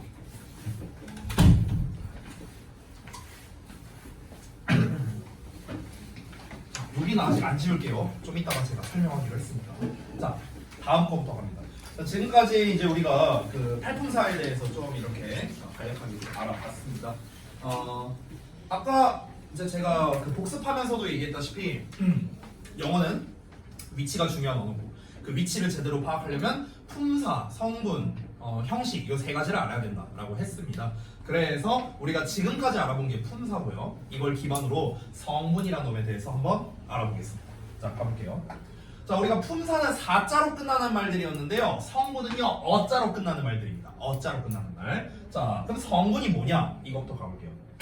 여러분, 우리가 일상에서 성분이란 말을 쓰는데 이 성분이란 게 뭐냐면요. 쉽게 말하면 뭐가 들어있냐? 이런 말이에요. 뭐가 들어있냐? 제가 여기 예시도 써놨는데 토마토 주스의 성분이 뭐냐? 이렇게 물어보면 여러분은 뭐라 대답할 겁니까? 토마토요. 이렇게 말할 거 아니에요. 그렇죠? 그럼 결국에는 토마토 주스의 성분이 뭐냐라는 말은요. 토마토 주스에 뭐 들어있냐? 이거랑 똑같은 말이죠. 그렇죠? 즉 성분이란 건 무슨 말이냐? 뭐 들어있냐? 이런 겁니다. 뭐 들어있냐? 그럼 우리가 문장에서 영어 문장에서 말하는 성분은 문장에 뭐 들어있냐? 이런 말인 거예요. 됐어요? 문장에 뭐 들어있냐? 문장에 뭐가 들어있냐? 됐어? 이게 바로 성분입니다. 우리 지난번에 봤던 품사는요. 전부 다 단어로 구성되어 있었거든요. 단어의 동아리였어요. 단어의 동아리. 맞죠? 근데 성분은요. 단어뿐만 아니라 아까 배웠던 구나 절로도 구성할 수가 있습니다. 우리가 명사라고 하는 녀석 있죠. 명사. 명사라는 놈이니까 단어야. 단어. 명사라는 놈입니다. 단어. 근데 예를 들어서 주어라고 하면은요. 주어는요. 단어가 될 수도 있고 구가 될 수도 있고 절이 될 수도 있다. 이 얘기하는 겁니다. 됐습니까? 자, 그래서 영어에서 존재하는 성분은 총 몇 개냐? 영어 문장에 들어갈 수 있는 재료가 총 몇 개냐? 5개밖에 없어요. 5개. 반대로 말하면 이 5개를 제외하고는 사실상 없다고 생각하셔도 됩니다. 알겠죠? 자, 그러면은 하나씩 한번 알아보도록 할게요. 첫 번째, 주어입니다. 여러분이 너무나 잘 알고 있는 녀석이죠. 자, 주어라는 거는요, 어떤 행동의 주체를 말하는데 쉽게 말할게요. 누가 하냐입니다. 누가 하냐. 어떤 행동이 있을 거 아니야. 그럼 그 행동을 누가 하냐. 그 누가에 해당하는 것. 이게 바로 뭐야? 주어입니다. 우리말로 해석할 때는 흔히 은는 이가로 해석을 합니다. 여러분, 다시 내가 똑같은 말 계속합니다. 영어에서 중요한 건 자리라고 했고요. 자리마다 해석하는 법이 정해져 있습니다. 됐어? friend란 단어를 여기다 쓰냐, 여기다 쓰냐, 여기다 쓰냐에 따라 해석이 달라진다고요. 됐어? 자리마다 해석이 정해져 있다고. 자리마다. 됐어? 그러면 주어 자리에 쓰이면 어떻게 해석하는 거야? 은는이가 붙여서 해석하면 된다는 거야. 알겠냐? 자, 우리 지난번에 숙제로 했던 내용인데요. Cannoli is a small fishing village in Italy. 이렇게 나와 있어요. 그럼 카놀리는 이탈리아에 있는 작은 어촌이다 이렇게 했습니다.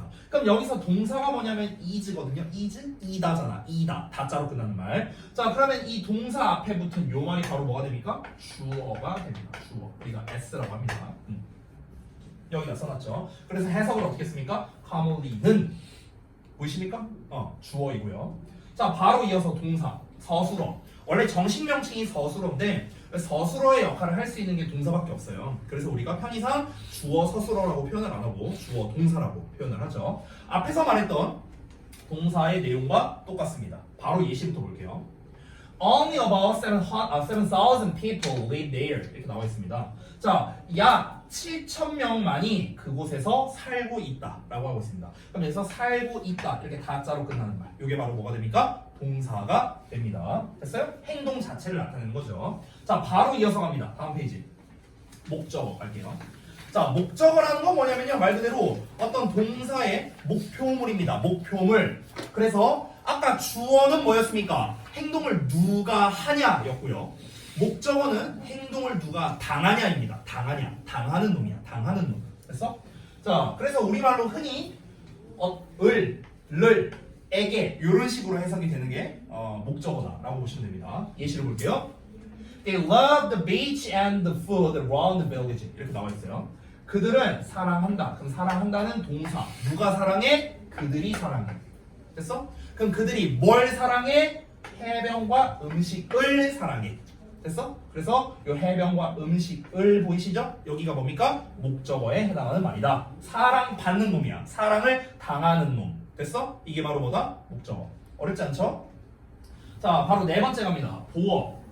여러분이 이 문장의 성분에 대해서 배울 때 주어, 동사, 목적어는 다 잘 알거든, 니네가. 근데 니네가 항상 잘 모르는 게 이거 보어야, 보어.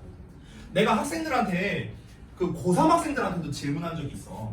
쌤이 수업할 때 작년에 고3 애들한테 야, 보어가 뭐냐 이렇게 물어봤어. 애들이 뭐라고 대답했을까? 전원다, 한 명도 안 빼고 보충 설명하는 거예요. 이렇게 말하는 거야. 보충 설명하는 말이야. 그래서 제가 이어서 질문했죠. 보충 설명이 뭔데? 이러니까 아무도 대답을 못했습니다. 그럼 그 친구들이 공부를 잘 못했냐고요? 1, 2등급 받던 애들이었어요. 그러니까 이 보어라는 거에 대한 개념을 좀 잘 모르는 것 같아요. 그래서 설명해드립니다. 보어가 뭐냐면요. 그러니까 보충 설명해 주는 말 맞는데 이 보충 설명이 뭐냐면 쉽게 말할게요. 보어는요. 앞에서 말했던 주어 있죠.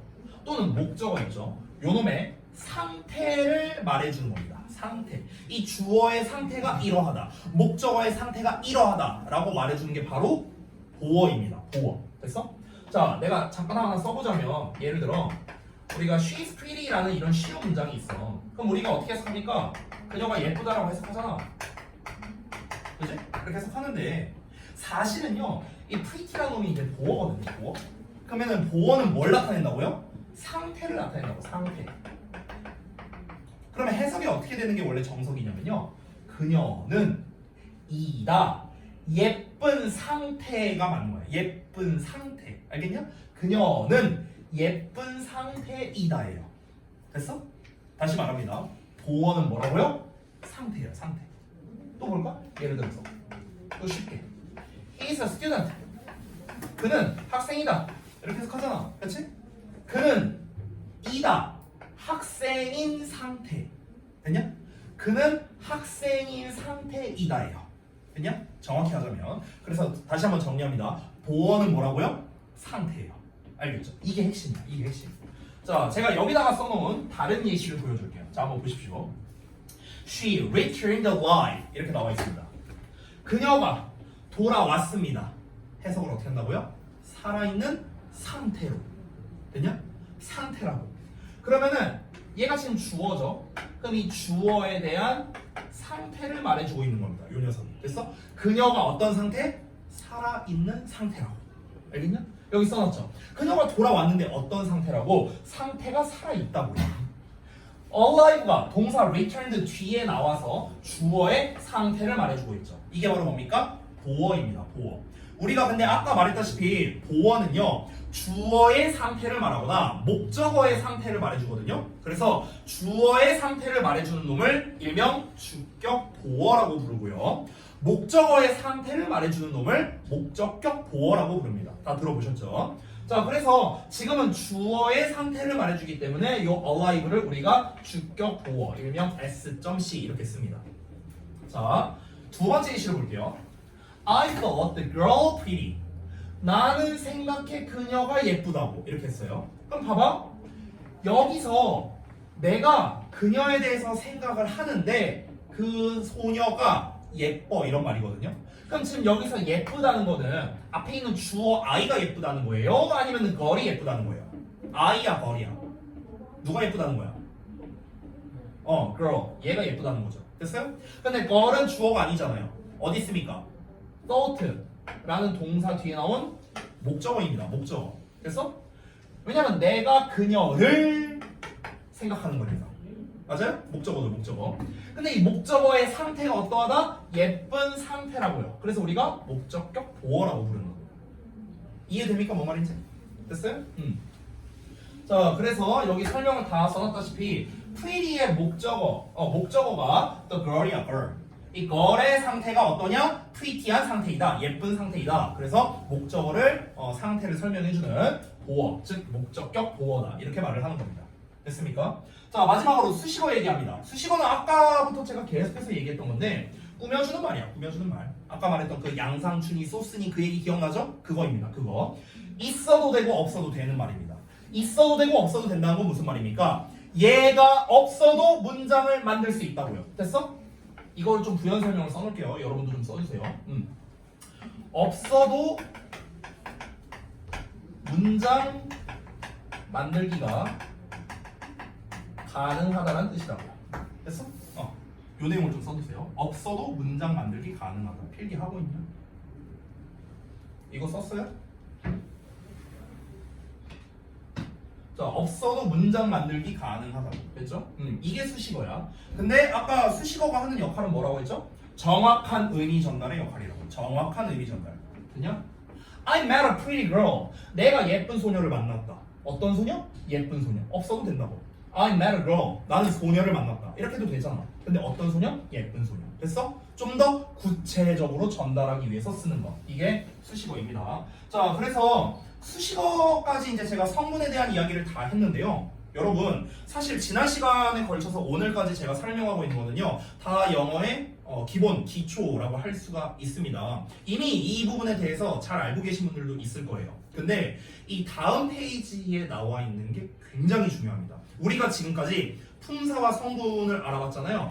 이 품사 성분을 알아본 이유가 뭐냐면 이 다음 페이지, 여기를 위해서 우리가 배웠다고 해도 과언이 아닙니다. 4번을 볼게요. 다음 페이지 갑니다. 별표 3개 칠게요. 품사와 성분과의 관계입니다. 품사와 성분과의 관계. 우리가 지금까지 8품사와 5가지의 성분에 대해서 간략하게 알아봤습니다. 이 품사와 성분에는요, 아주 긴밀한 관계가 있습니다. 제가 과감하게 말할게요. 이 품사와 성분 간의 관계를 제가 이렇게 표로 정리했는데, 만약에 내가 이걸 모른다? 그러면 영문법을 절대 잘할 수 없습니다. 절대 잘할 수 없어요. 절대로. 여러분, 영문법을 잘하는 사람 중에서 이 표 내용을 모르는 사람은 단 한 명도 없습니다. 말이 안 됩니다. 됐어? 그만큼이나 여러분이 여기다 제가 써놨지만 여기 있는 내용을 모르면 사실상 어법과 구문 독해를 그냥 못한다고 봐야 돼요. 알겠죠? 그래서 굉장히 중요합니다. 여기를 한번 볼게요.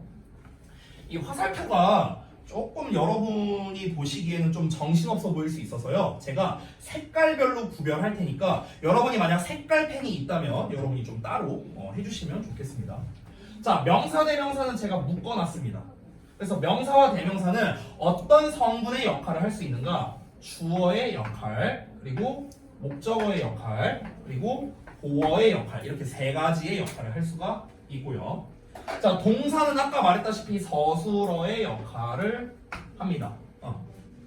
자, 그리고 형용사는요, 보어의 역할을 하거나 또는 수식어의 역할을 하고요. 마지막으로 부사라는 놈은 아까 말했죠? 수식어의 역할을 합니다. 관계도가 이렇게 되는 거예요. 됐어요? 화살표로는 제가 다 표시를 해놨는데 이게 구분하기가 좀 어려울 수 있으니까 여러분이 색깔로 좀 이렇게 표시하면 조금 더 구분하기가 좋을 것 같습니다.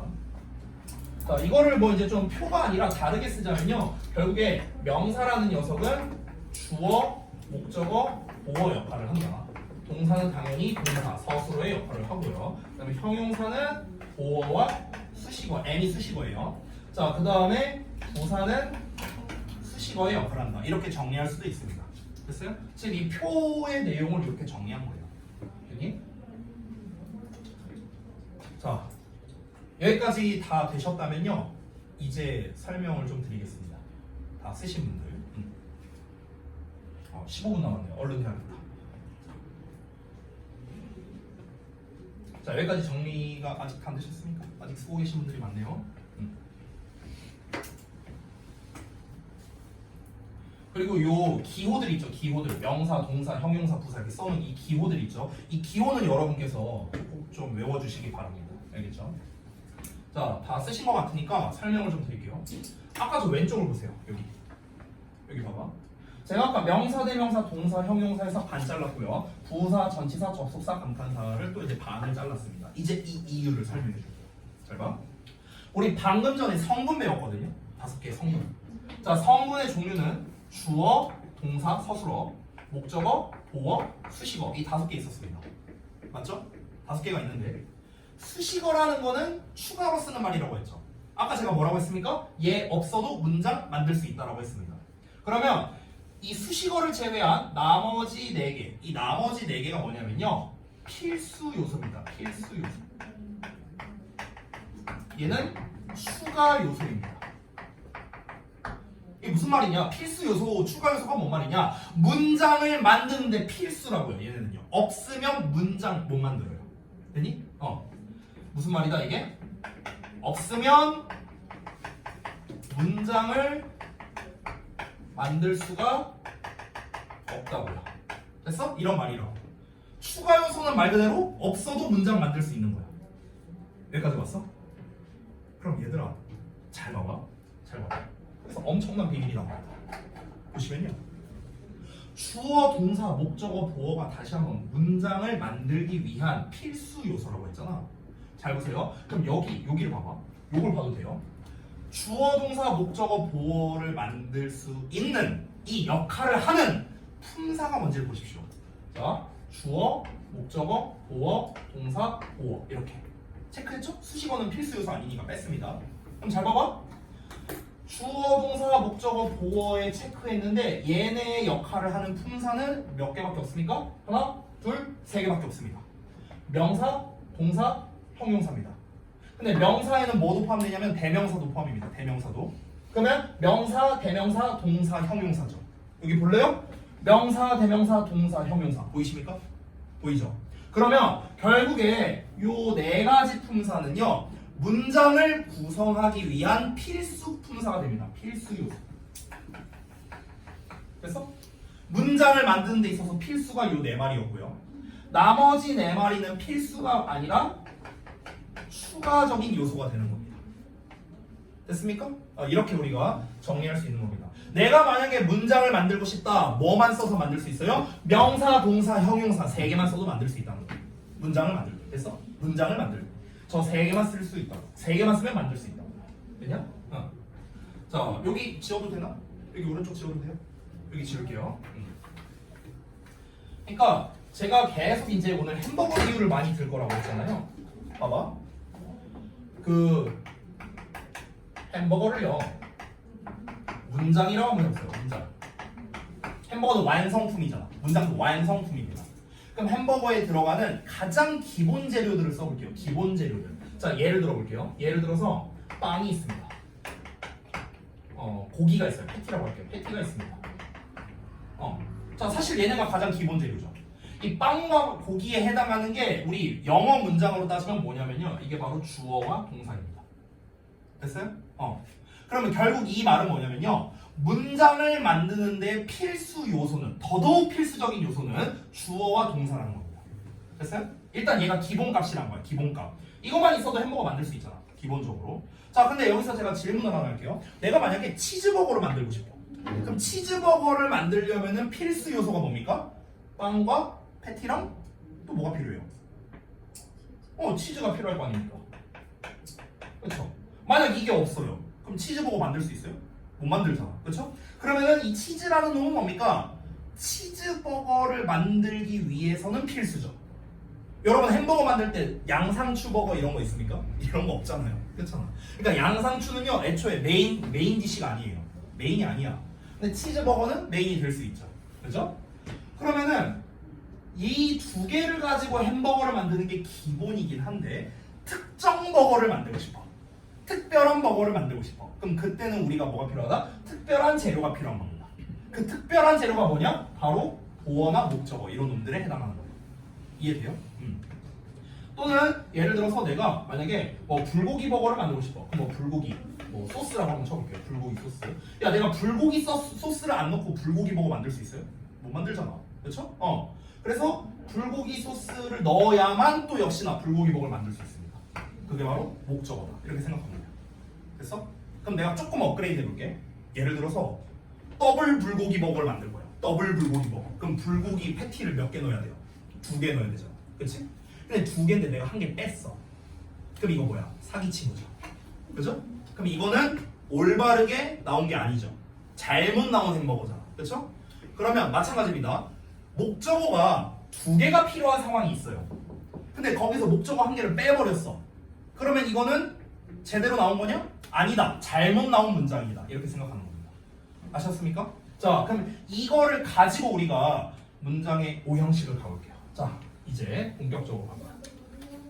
시간이 많이 남지 않았는데 10분 정도 남았는데 최대한 한번 해볼게요. 자, 문장의 오형식. 자, 다 왔습니다. 다 왔어요. 자, 우리가 지금까지 품사, 성분을 배웠습니다. 자, 그러면 이제 이걸 기반으로 이제 우리가 문장의 오형식을 배울 건데, 여러분은 이미 기존의 문장의 오형식에 대해서 많이 배워보셨을 겁니다. 근데 제가 정말 안타까운 게 뭐냐면요, 학생들이요 문장의 오형식을 왜 배우는지를 몰라요. 이게 문제야. 막 뭐 주어, 동사, 목적어, 뭐 수식어 막 뭐 표시는 해. 근데 이걸 왜 배우는지를 모르는 거야. 다시 한번 말합니다. 우리가 문장의 형식을 배우는 이유는 뭐냐면요, 해석을 잘하기 위해서, 듣기를 잘하기 위해서, 문법을 잘하기 위해서, 영작을 잘하기 위해서입니다. 한마디로 말하면요, 영어를 잘하기 위해서예요. 선생님, 영어를 잘하는 거랑 문장의 형식이랑 뭔 상관입니까? 제가 오늘 또 똑같은 얘기 벌써 10번 정도 얘기한 것 같은데요, 영어는 뭐가 중요한 언어라고 했죠? 위치가 중요하다고 했습니다. 그럼 어느 자리에 뭘 쓰는지를 우리가 알아야 된다고요. 그 어느 자리에 뭘 쓰냐를 알려주는 게 문장의 형식이에요. 됐어? 여기에는 주어를 써라, 여기에는 동사를 써라, 여기에는 목적어를 써라, 보어를 써라. 이걸 알려주는 거. 이게 바로 문장의 형식입니다. 자, 설명을 한번 읽어볼게요. 여기 살짝 지울게요. 자, 영어는 위치가 중요하다. 그래서 문장의 구성 요소, 즉 성분에 대한 거, 그리고 그의 품사와의 관계, 이런 걸 우리가 알아봤습니다. 자, 그럼 이제 우리가 알아야 될 건 뭐냐? 각각의 햄버거 재료는 있어. 자, 재료는 있어. 그럼 이제 어떻게 해야 돼? 요리를 해야 될 거 아니야. 요리법을 알아봐야 돼요. 요리법. 그게 바로 뭐다? 문장의 오형식이라고요. 됐죠? 어느 자리에 어떻게 집어넣을 건가? 이게 문장의 오형식입니다. 자, 모든 영어 문장은요, 아래에 써있는 5가지 형식으로 되어 있고요, 이 외의 것은 없다고 생각하셔도 됩니다. 이름이 문장의 오형식이죠. 그래서요, 오형식은요 전부 다 문장의 형태입니다. 문장의 형태. 아까 품사는 단어였고요, 성분은 단어, 구, 절이었고요, 형식은 문장입니다. 알겠죠? 자, 이 형식은 방금 말했다시피 특수한 경우를 제외하고는요 위치가 변하지 않습니다. 여기서 추가로 하나 더 말해줄게요. 우리가 아래 써놓은 이 형식에 알맞게끔 작성되어 있는 문장, 그러니까 쉽게 말하면 이 형태에 딱 알맞은 문장, 이거를 우리가 일명 완전한 문장이라고 부르고요, 이 형태에서 뭔가가 벗어났다? 그거를 우리가 불완전한 문장이라고 부릅니다. 들어보셨죠? 완전한 문장, 불완전한 문장. 이걸 보통 우리가 어디서 배우냐면요, 관계대명사라는 놈 배울 때 배우거든요. 완전하다, 불완전하다. 근데 그거는 지금 됐고요. 중요한 것보다 완전한 문장의 정의가 뭐라고요? 요 1, 2, 3, 4, 5 형식에 알맞는 형태, 이거를 우리가 완전한 문장이라고 부른다. 자, 그러면은 각각의 위치와 해석법을 한번 보겠습니다. 자, 1형식, 2형식, 3, 4, 5형식이 있습니다. 여기에 있는 형태는 아마 여러분이 알고는 있겠지만 그래도 한번 짚고 가볼게요. 자, 주어, 동사, 보어로 구성되어 있고, 자, 얘는 주어, 동사, 목적어 2개, 목적어랑 보어 하나씩입니다. 햄버거로 비유해 볼게요. 요 영어 문장에서는요 햄버거 종류가 5개밖에 없어요. 기본 햄버거, 치즈버거, 불고기 버거, 더블 불고기 버거, 불고기 치즈버거. 됐어? 이 5개밖에 없는 거야. 됐냐? 그럼 여러분 봐봐. 내가 만약에 주어, 동사, 보어라는 문장을 만들고 싶은데 여기서 보어를 빼버렸어. 얘만 남잖아. 그치? 그럼 이제 학생들이 어떻게 보냐? 선생님 여기서 얘가 빠지면 1형식이 되네요? 아니에요. 1형식이 되는 게 아니고요, 잘못된 2형식 문장이야. 잘못된 2형식 문장. 됐어? 아까 내가 말했잖아. 이거 뭐야? 이거 치즈버거야, 치즈버거. 내가 치즈버거 주문했는데 치즈가 안 나왔어. 그냥 햄버거가 나왔어. 이게 제대로 나온 거예요? 아니잖아. 잘못 나온 치즈버거잖아. 됐어요? 똑같습니다. 여기서 이 보어가 만약에 없다. 뭐라고요? 1형식이 됐다. 그냥 햄버거가 됐다. 이게 아니고요, 잘못 나온 치즈버거. 알겠냐? 목적어가 2개 있어. 4형식이야. 목적어 하나 빼버렸어. 그럼 3형식 되네? 이게 아니고요, 잘못된 4형식 문장이야. 잘못된 4형식 문장. 알겠습니까? 더블 불고기 시켰는데 한 개 뺐잖아. 그럼 잘못 나온 거잖아. 이해됐습니까? 이렇게 여러분이 이해를 하시면 되겠고요. 자, 각 형식별로 자리마다 해석하는 방식이 정해져 있다고 했습니다. 그 해석하는 방식을 여기에 다 써놨습니다. 제가 오른쪽에. 여기에 있는 형식의 형태, 형식의 해석이 있죠. 이거는요 외워야 됩니다. 볼까요? 주어 동사 나왔어. 얘가 뭐뭐하다. 이 형식일 때는 얘가 보어하다 또는 얘가 보어이다 이렇게 됐는데 아까 제가 알려줬죠. 보어는 뭐라고요? 상태라고 했습니다. 상태. 그렇기 때문에 주어는 보어한 상태로 동사한다 이렇게 되는 거예요. 됐어요? 그 해석을 좀 추가로 쓸게요. 여기다가 제가 다시 요거만 좀 써주세요. 주어가 보어한 상태로 동사하다. 됐어? 요 해석을 좀 추가로 써주세요. 주어가 보어한 상태로 동사하다. 필기 안 해요? 벌써 두 번째 지적했는데. 주어가 보어한 상태로 동사하다. 자, 그 다음에 삼형식. 이건 뭐 가장 전형적인 형식이죠. 주어가 목적어를 동사하다. 그대로 해석하면 됩니다. 얘가 뭐뭐를 뭐뭐하다. 됐죠? 이거 사형식을 볼게요. 자, 얘가 얘에게 뭐뭐를 뭐뭐해 주다로 해석해요. 이때 동사는요. 뭐뭐해 주다. 그래서 여러 번 들어보셨는지 모르겠는데 주다라는 의미를 가진 동사이기 때문에 이때 동사를 우리가 수여 동사라고 부릅니다. 수여 동사. 수여가 뭡니까? 준다라는 뜻이잖아. 그렇죠? 우리 보통 상장 받으면 상장에 써있죠? 이 상장을 수여합니다. 이런 말 써있잖아. 그렇죠? 준다는 뜻이에요. 주다의 의미를 가진 동사다. 자, 오형식 보면요. 주어, 동사, 목적어, 목적격, 보어 이렇게 나와 있습니다. 얘는 해석이 굉장히 다양하게 돼 있죠. 자, 중요한 포인트 하나만 설명하겠습니다. 여기서 요 목적어랑 목적격, 보어 있죠. 이 둘은요. 이 정말 중요한데 이 둘은요. 주어, 동사, 관계라고 보셔도 됩니다. 주어, 동사 관계거든요. 그래서 해석할 때는요. 마치 주어, 동사처럼 해석을 하십시오. 주어 동사처럼 해석하라고요. 주어 동사처럼 해석하라는 게 뭐야? 얘가 뭐뭐 하다 이렇게 해석하라고요. 알겠습니까? 이게 오형식에서 제일 중요합니다. 딴 거 다 필요 없어요. 이게 제일 중요해요. 제일 중요합니다. 자, 그리고 여기에서 몇 가지 이제 여기 프린트에는 안 써 있지만 제가 추가로 좀 형식에 대해서 설명드리고 싶은 게 있습니다. 이것도 잘 따라오시기 바랍니다. 저는 일단 요 2형식과 3형식 사이의 요 경계선에다가 반띵을 좀 할게요. 반띵 이렇게. 자, 제가 반띵을 했습니다. 이렇게 길게 표시는 안 해도 돼요, 여러분은요. 뭐 이런 식으로 표시하셔도 됩니다. 이런 식으로 편하게 표시하십시오. 자, 반띵을 했는데요. 이 반띵을 하고 위에 있는 놈과 아래에 있는 놈들의 차이점을 한번 보세요. 뭐가 다른지. 뭐가 달라요, 여러분? 1, 2형식과 3, 4, 5형식 이렇게 덩어리로 묶었어. 이렇게 집단을 이렇게 한 집단, 이렇게 한 집단 묶었어. 그러면은 뭐가 다릅니까? 뭐가 달라? 오, 맞았어요. 목적어. 위에 있는 놈은 목적어가 없죠. 근데 아래에 있는 놈은 목적어가 있습니다. 그죠? 이게 굉장히 중요합니다. 잘 봐봐요. 제가 또 하나 퀴즈를 낼게요. 맞춰보세요. 영어에서 우리가 의사소통을 하는 데 있어서 가장 중요한 역할을 하는 품사가 있었습니다. 그게 뭐였죠? 가장 중요한 거. 이거 없으면 전달을 못해. 뭐였습니까? 한국말은 끝까지 들어봐야 된다. 맨 뒤에 뭐가 나왔어요? 동사잖아. 동사. 됐어요? 그럼 잘 봐봐. 이 형식에서는요. 가장 핵심이 뭐냐면요. 동사거든요. 전부 다. 동사. 아까도 말했지만 동사 없으면 전달이 안 돼요. 근데 잘 봐봐요. 1, 2형식에는 1형식, 2형식 이렇게 생겼고 그 다음에 3형식, 4형식, 5형식 이렇게 생겼습니다. 잘 보세요. 지금 이렇게 반띵한 거잖아. 이렇게 반띵했잖아. 봐봐. 그러면 우리가 형식을 볼 때는 뭘 봐야 되냐면요. 동사를 기준으로 봐야 되거든. 동사를 기준으로. 얘가 기준이야. 얘네가 기준인데 이 기준 뒤를 봤을 때 아까 말했다시피 여기는 목적어가 없거든. 근데 여기는 목적어가 있어요. 한 개든 두 개든 있습니다. 근데 목적어란 건 뭐였냐면요. 이 동사를 당하는 놈이 목적어였거든. 당하는 놈. 아까 했었죠? 얘를 당하는 놈. 얘를 하는 놈은 주어. 얘를 당하는 놈이 목적어였단 말이야. 그럼 잘 봐봐. 위에 있는 놈. 1, 2형식의 동사들은 어떠냐면요. 당하는 놈이 없죠. 없잖아. 목적어가 없잖아. 즉 당하는 놈이 없어도 의미 전달에 문제가 안 되는 놈들이에요. 됐어?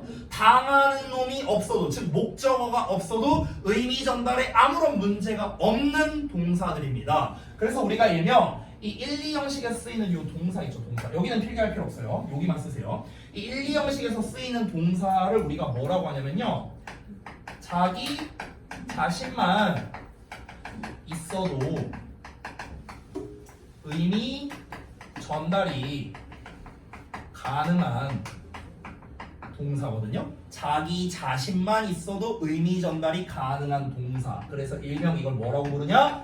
자동사라고 부릅니다. 자동사. 들어보셨죠? 자동사. 자동사의 말뜻이 뭡니까? 자기 자신만 있어도 의미 전달되는 동사, 이런 뜻이에요. 됐어요? 이걸 자동사라고 부릅니다. 자, 그럼 반대로 여기 좀 지울게요. 반대로 여기 동사들. 여기 동사들은 어떻습니까? 남이 있어야만 의미 전달이 가능한 동사입니다. 남이 있어야만 돼. 그 남이 누구예요?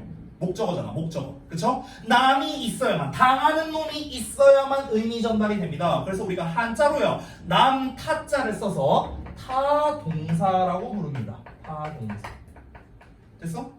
자, 앞으로 여러분이 영어 문법을 배우다 보면요, 자동사, 타동사 이런 얘기를 많이 듣게 될 겁니다. 그러면 결론적으로는 어떻게 되냐? 자동사는 지만 있어도 되는구나. 더 쉽게 말하면 뒤에 목적어가 안 나오는 동사구나. 이게 자동사.